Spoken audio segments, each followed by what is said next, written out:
Encerrando o Fórum Virtual de Direito Educacional, o mesmo será conduzido pelo Dr. João Roberto Moreira Alves, graduado em Ciências Jurídicas e Sociais e Administração e pós-graduado em Direito Empresarial e Gerência. Fundador e presidente do Instituto de Pesquisas e Administração da Educação, diretor da Confederação Nacional dos Estabelecimentos de Ensino, Confenem, presidente da Associação Brasileira de Direito Educacional, ABRAD, ex-presidente da Associação Brasileira de Tecnologia Educacional, ABT, ex-diretor da Associação Brasileira de Educação à Distância, ABED, e do Sindicato Nacional das Empresas de Educação à Distância. O encontro virtual de hoje trata sobre educação à distância nos cursos de graduação e de pós-graduação. Quando nós falamos no Brasil sobre graduação, temos que ter em mente que a Lei de Diretrizes e Bases da Educação Nacional, a última vigente, a de 1996, estabelece em seu capítulo próprio que os cursos superiores são divididos em 4 grupos. Os cursos de graduação, os de pós-graduação, que se subdividem em lato e estrito sensu, os cursos de extensão e os cursos de aperfeiçoamento. Esses 4 grupos integram a chamada educação superior e que naturalmente podem ser ministrados por educação presencial ou por educação à distância. A educação à distância vem prevista na LDB através de um artigo específico que fala que em todos os níveis poderá ocorrer o sistema de aprendizagem à distância. O que nós temos que ter sempre em mente que o Brasil já foi um dos líderes na área de educação à distância. Se nós considerarmos um período do início do século passado, mais evidentemente a partir do surgimento do rádio em 1923, o rádio utilizando para a educação, depois o cinema, a televisão, nós tivemos uma posição de vanguarda que foi até aproximadamente 1970, em relação a outros países, não só do continente americano, como também de outras nações espalhadas pelo mundo. A partir, mais ou menos, dessa década de 70, nós tivemos uma estagnação da educação à distância no Brasil e um forte crescimento em outros países. Hoje ocupamos uma posição não muito invejada em termos de um ranking, se existisse, das nações que desenvolvem programas de educação à distância. E por que isso?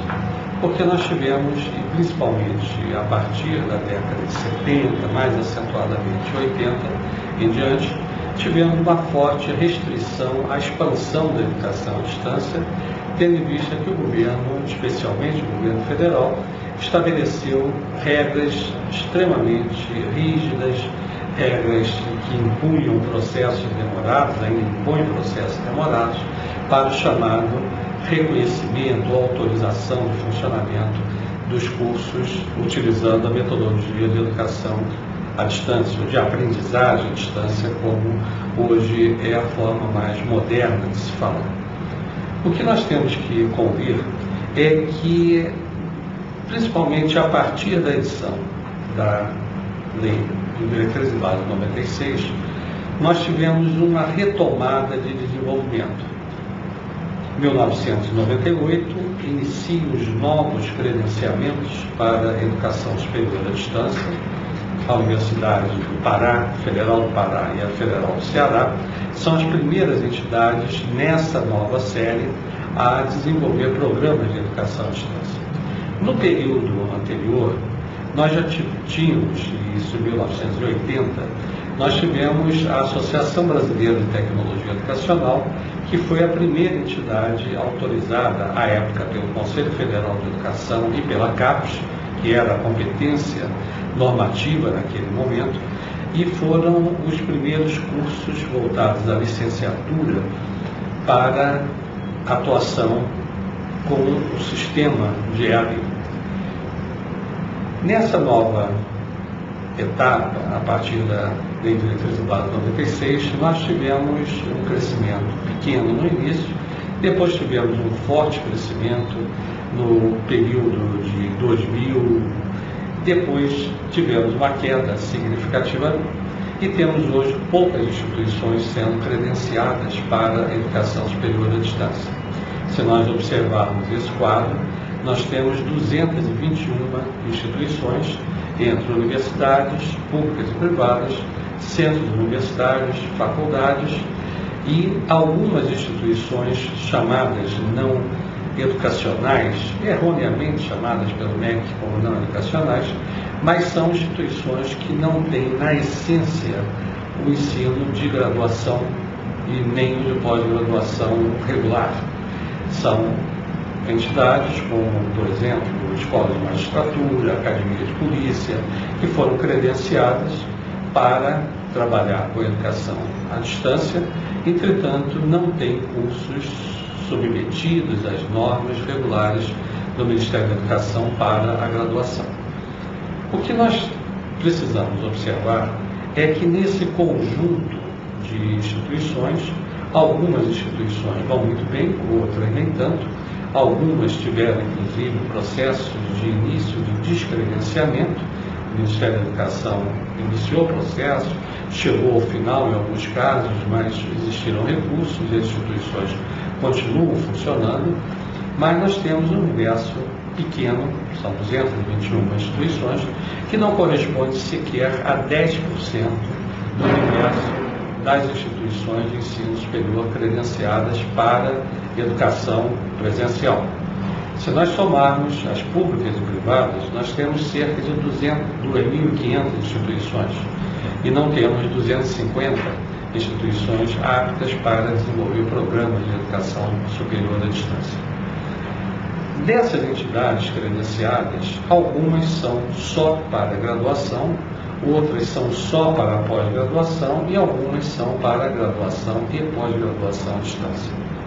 O que nós temos que verificar é que o processo de incrementação de educação à distância ocorre também em algumas, mas poucas entidades, talvez não passem de 100 entidades, que atuam com a liberdade prevista numa portaria ministerial, renovada em 2004 novamente, permitindo que para os conteúdos dos cursos reconhecidos, e aí naturalmente só pode acontecer para a graduação, é possível adotar 20% dos conteúdos com metodologia de aprendizagem à distância. Então nós temos que convir que foi um avanço, entretanto os 20% foram aleatórios, poderia ter sido 40, 35 ou 22, foi um número cabalístico que estabeleceu-se de 20%, permitindo que as instituições adotassem sem autorização do Ministério da Educação para início de prática de educação à distância. Não há um cadastro, não há um controle em relação a isso.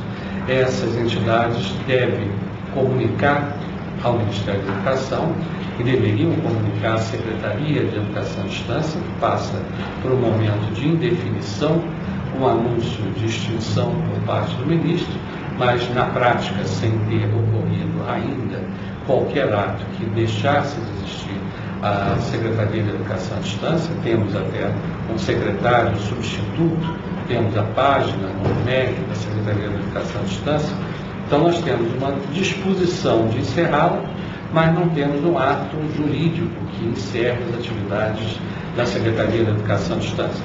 E assim, todas as entidades estão obrigadas a encaminhar para a SED, da Secretaria de Educação à Distância, as comunicações de início de atividades com programas de uso de 20%.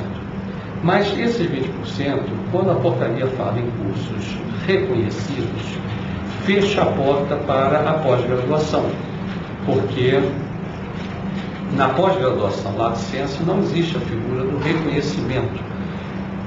Pós-graduação lato sensu é atividade livre. Qualquer instituição de ensino que tenha credenciamento como instituição de ensino superior pode ministrar programas de pós-graduação à distância. Lato sensu. Para o estrito senso já é uma disposição diferenciada e, naturalmente, passa por um processo longo de avaliação prévia pela CAPES e, posteriormente, um processo de reconhecimento. Mas nós não temos ainda, nenhum curso de pós-graduação estrito senso funcionando no Brasil. Temos agora uma promessa, já tivemos no passado, mas isso será objeto de um comentário um pouco mais à frente. O que nós temos que verificar é que o Brasil precisa avançar muito na democratização da educação de qualidade, utilizando educação à distância. É impossível nós atendermos a demanda e os compromissos, inclusive os previstos no projeto do novo Plano Nacional de Educação, se não ocorrer um crescimento forte, um crescimento significativo de programas voltados à educação superior.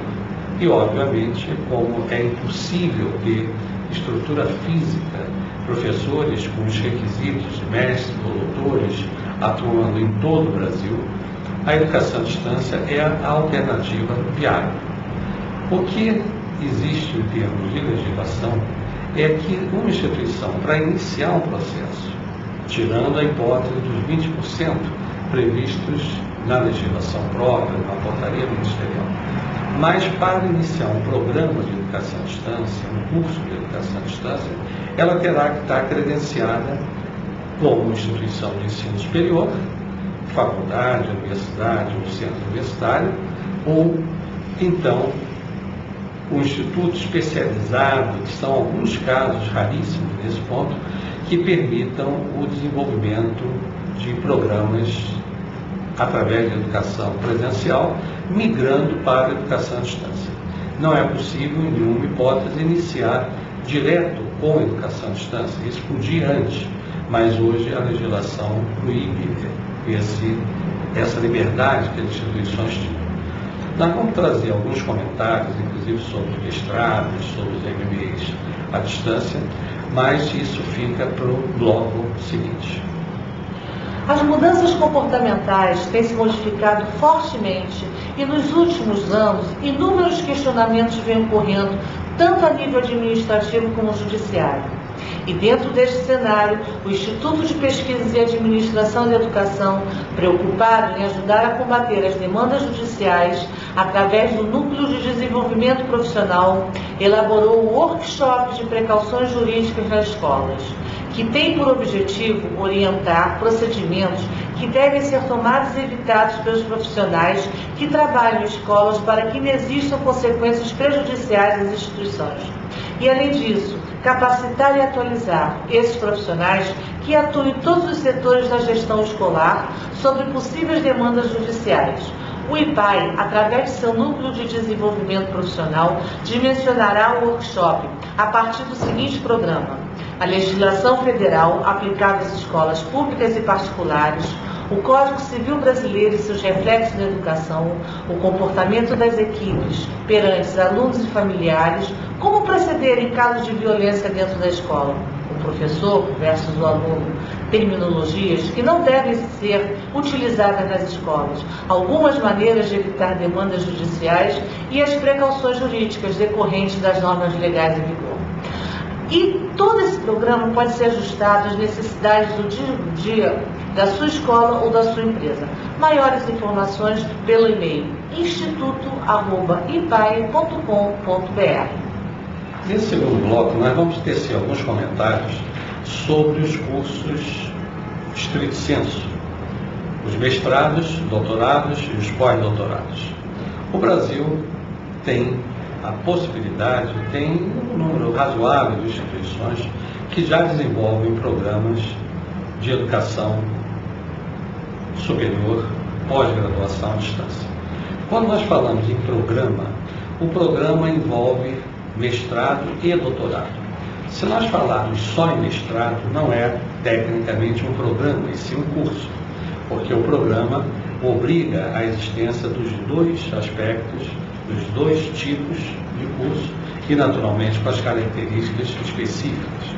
Cada curso tem seu papel, tem seu perfil, e os mestrados, mais recentemente, foram incorporaram muito bem, está indo bem, a figura do mestrado profissional.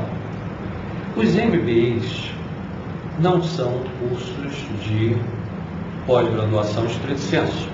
Os MBAs são, no Brasil, cursos de pós-graduação lato sensu. É um certo contrassenso, porque o que é o MBA é um Master, e o que é Master é um mestrado. Mas, fora do Brasil, o MBA é um mestrado.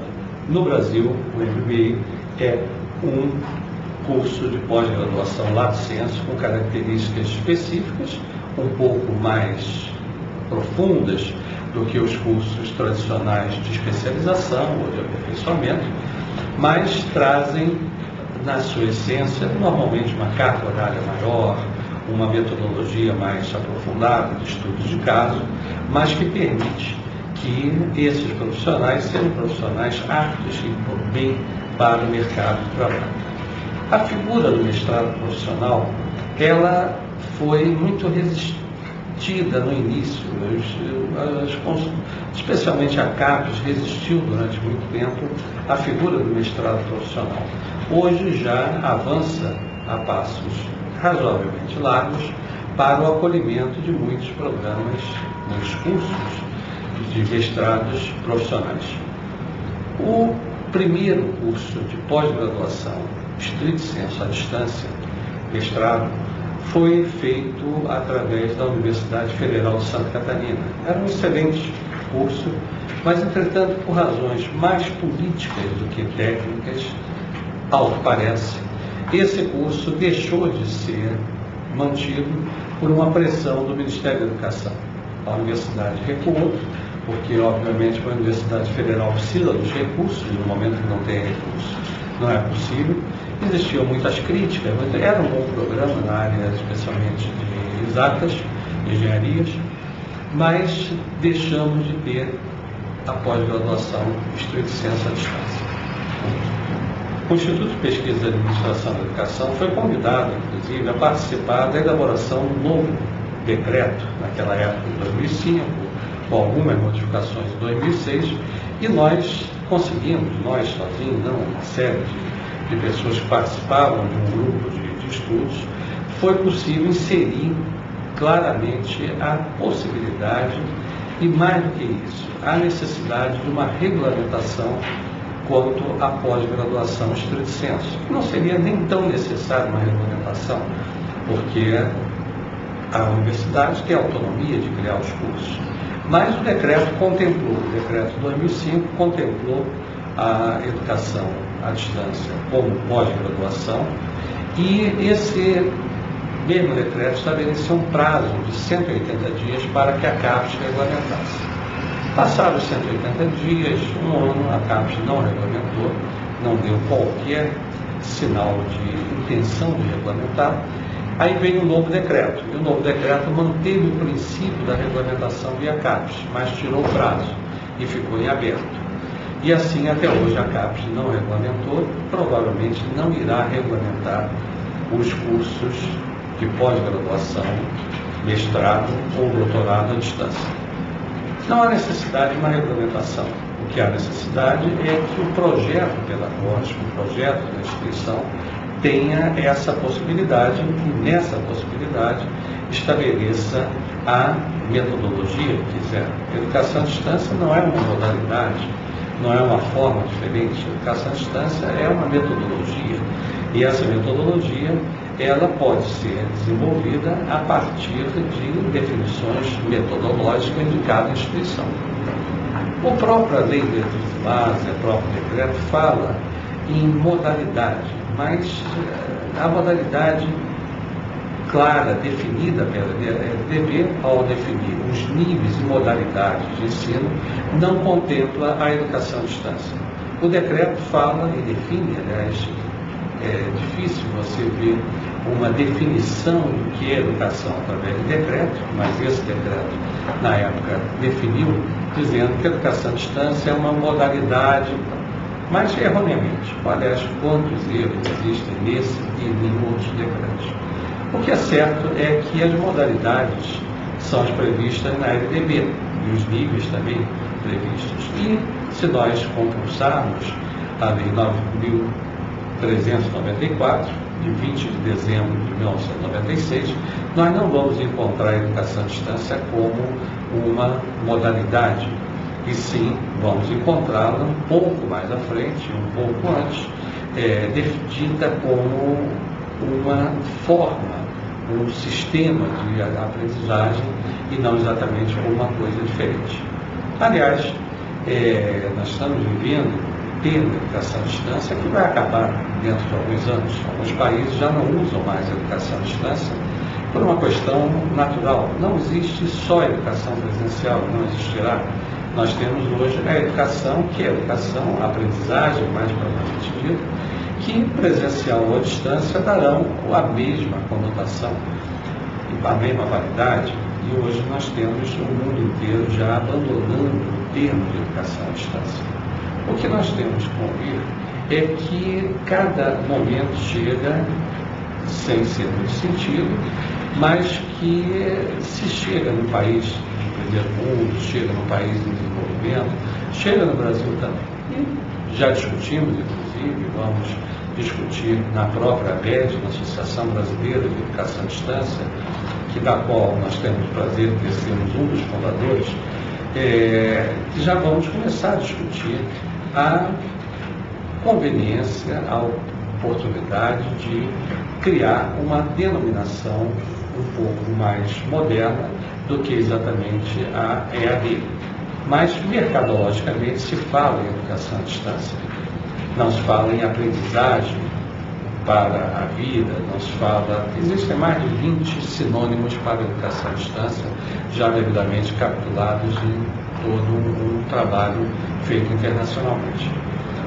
Voltando ao aspecto da pós-graduação e da graduação à distância, nós temos que verificar que o mercado tem crescido fortemente, não só nas universidades, como também nas faculdades e nos centros universitários. O crescimento nesses últimos anos tem sido muito bom, especialmente na pós-graduação, lato sensu. Na estrito sensu, nós não temos ainda, temos a possibilidade, temos o primeiro projeto sendo anunciado pelo MEC no âmbito da Universidade Aberta do Brasil, que, aliás, não é uma universidade, nem é aberta, é uma terminologia, um consórcio que se apropriou de um nome mundialmente consagrado, de Universidade Aberta, mas que é outra coisa. Se nós olharmos a Universidade Aberta da Inglaterra, a Universidade Aberta da Alemanha, em Copenhague, a Universidade Aberta da Bélgica e outras universidades abertas espalhadas pelo mundo, vemos que a Universidade Aberta é uma outra coisa diferente de universidade à distância. A Universidade Aberta é aquela que não tem pré-requisito. Você inicia sem precisar ter concluído, que seria nosso hoje o ensino médio. A universidade aceita qualquer pessoa, desde que prove conhecimento, mas não há nenhuma necessidade de exigência. Mas no Brasil, o termo universidade aberta ficou sinônimo de universidade à distância, que não tem nada a ver uma coisa com a outra. Você pode ter uma universidade aberta e à distância, que é o caso da Open University, por exemplo, no Sérgio Birmingham, na Inglaterra, ou você ter a universidade que seja efetivamente à distância, como muitas espalhadas pelo mundo. O Brasil ainda tem uns resquícios, e esses resquícios são muito centrados, talvez, na nossa velha ideia cartorial, vinda da herança portuguesa, da herança espanhola, que exige para tudo um ato autorizativo. E temos hoje uma definição de território. Nós temos a educação à distância que pode ser trabalhada em termos de um território, de uma área física.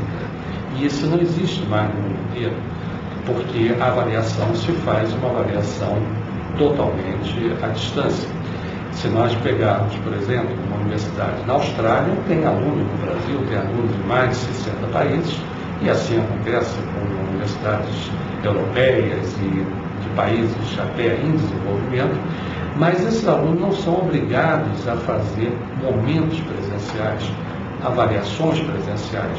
E o Brasil hoje insiste muito nesse aspecto de uma avaliação presencial. Nós vamos comentar um pouquinho no bloco final sobre a avaliação presencial e à distância, algumas considerações mais específicas sobre a necessidade de mudança do conceito de avaliação, de presença mais precisamente, mas nós temos que verificar que o Brasil avança e avança muito em termos de quantidade de alunos que desenvolvem seus conhecimentos através de sistemas de aprendizado à distância.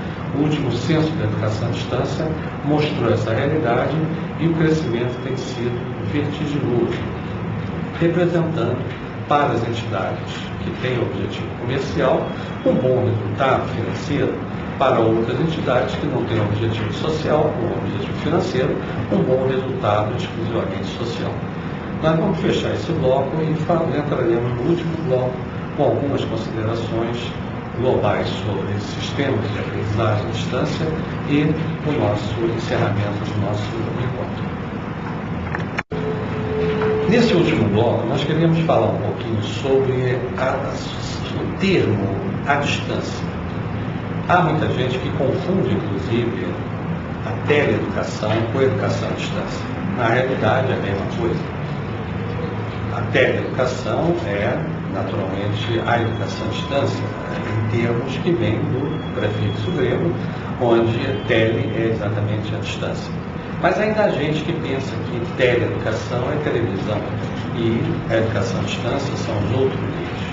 Mas nós temos hoje perfeitamente possível fazer teleeducação através de um sistema super sofisticado, como satélite, cabos de fibra ótica, temos o sistema que nós estamos utilizando, que tem sempre algumas dificuldades de acesso, algumas regiões, especialmente a região norte do país, está melhorando, mas ainda tem muita restrição de horário, de banda larga. Nós temos uma expansão do sistema, mas ainda distante daquilo que precisamos. Mas isso é um objeto de análise e de políticas públicas que precisam ser trabalhadas nesse ponto. O que nós queremos trazer até um ponto de reflexão e pedir muito apoio de vocês nessa forma é quanto à discussão do princípio de avaliação, do princípio de presença. A legislação hoje fala que você tem que ter momentos presenciais. Quais são esses momentos? Não está bem definido. São 5%, 10%, 50%, 0,5%. Cada instituição tem o seu modelo. Agora, nós temos hoje, é perfeitamente possível, nós fazermos em todas as áreas do conhecimento, utilizarmos uma câmera, utilizarmos o sistema que dá autenticidade. Nós não estamos aqui precisando trazer os criminosos no fórum para fazer um julgamento. Vamos ter nesses próximos dias agora um julgamento do grande nome do crime, que está lá no estado do Nordeste brasileiro, preso no presídio de segurança máxima, e vai ser julgado aqui no Rio de Janeiro pelos crimes que ele cometeu. Não vai ser necessário, como antes fazia, um grande aparato, fretar avião, trazer comboio, levar o preso para ele simplesmente sentar e dizer alguma coisa, ou ficar calado, que é um direito que ele tem. Hoje, no Tribunal de Justiça, os tribunais de justiça já admitem as teleconferências para ouvir presos. Os médicos já fazem a telecirurgia, já operam muito bem em qualquer parte do mundo. Mas nós, na educação, não podemos. Nós temos que vir cara a cara para poder ver se o aluno é o aluno que nós temos no nosso controle. Isso é um atraso de vida e representa a necessidade de uma expansão de polos de apoio presencial. Polos que funcionam precariamente, alguns outros funcionam bem, mas que, pela exigência do Ministério da Educação, são caríssimos os investimentos para implantar um polo dentro do padrão de qualidade exigido pelo Ministério da Educação.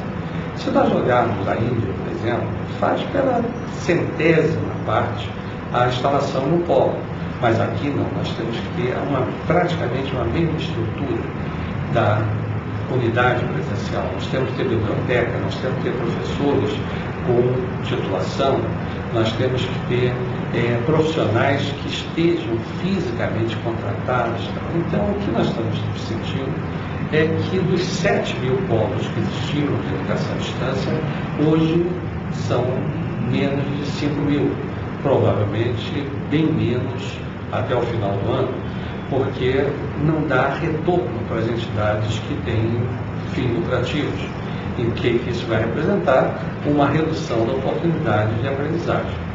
O que nós temos que sentir é que essa mudança, inclusive a mudança da própria LDB, que fala na existência de um credenciamento pela União, que fala em momentos presenciais, isso já pela legislação complementar, precisa ser derrubado por propostas do Legislativo. O Legislativo é que tem que ditar as regras, o Ministério da Educação executa. E nós precisamos, já falamos disso em outro fórum, mas nós precisamos que os educadores espalhados pelo Brasil inteiro, que hoje participam desse encontro, pressionem os seus deputados, seus senadores, para que nós possamos reduzir essas amarras. Temos que reduzir na LDB, tirando o credenciamento pela União, não há necessidade de instituições credenciadas. Se você está credenciado para a educação presencial, por que você precisa ter um novo credenciamento para a educação à distância? Mas nós temos vários desafios pela frente, mas nós queremos finalizar esse nosso encontro dizendo da satisfação do Instituto de Pesquisas e Administração da Educação, vir já há várias décadas analisando, aprofundando e debatendo a educação à distância. No nosso centro de documentação, nós temos todos os pareceres, desde as primeiras instituições credenciadas à educação à distância até hoje, a mais recente, agora em 2011, nós temos todas essas instituições com os respectivos dados, subsídios e muitos estudos técnicos realizados. Procuramos acompanhar uma consolidação dessa legislação educacional aplicável à educação à distância e temos certeza, e muita certeza, que é uma situação irreversível.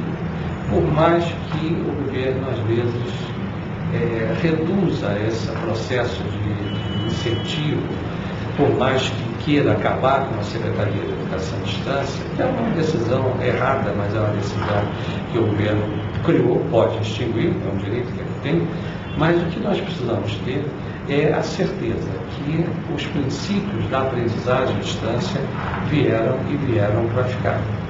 Não é uma coisa nova, já em 1833 tínhamos os primeiros cursos de educação à distância, o Brasil já em 1904 tinha a primeira instituição que atuava em educação à distância, e temos hoje na educação superior 221 instituições, na educação básica não chegam a 100 instituições que atuam com a educação à distância, e as universidades corporativas, empresas, essas sim crescem mais fortemente, até porque não há uma exigência. Mas se nós somarmos todas, não passam de 500 instituições, o que é um número muito pequeno. E nós precisamos para isso de bons profissionais, precisamos de boas instituições e de bons projetos. Esperamos que vocês, nesse último bloco, que não será feito no processo de transmissão, mas que vocês desenvolverão nos seus grupos locais, que vocês possam aprofundar, desenvolver trabalhos, propostas e encaminhar para o Instituto, através do e-mail desenvolvimento-profissional@ipai.com.br. Será um prazer sempre ter vocês participando dos nossos eventos virtuais e esperamos termos contribuído um pouco com as reflexões e com os debates acerca desse relevante tema da educação à distância no nosso país.